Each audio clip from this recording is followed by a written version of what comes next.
தீ வந்து இங்கே பத்துது இப்போது என்ன பண்ண ஏது பண்ண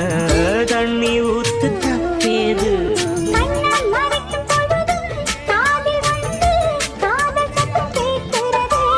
கள்ள பார்வை பார்த்து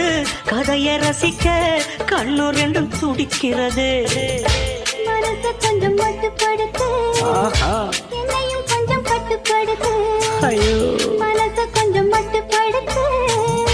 என்னையும் கொஞ்சம் கட்டுப்படுத்து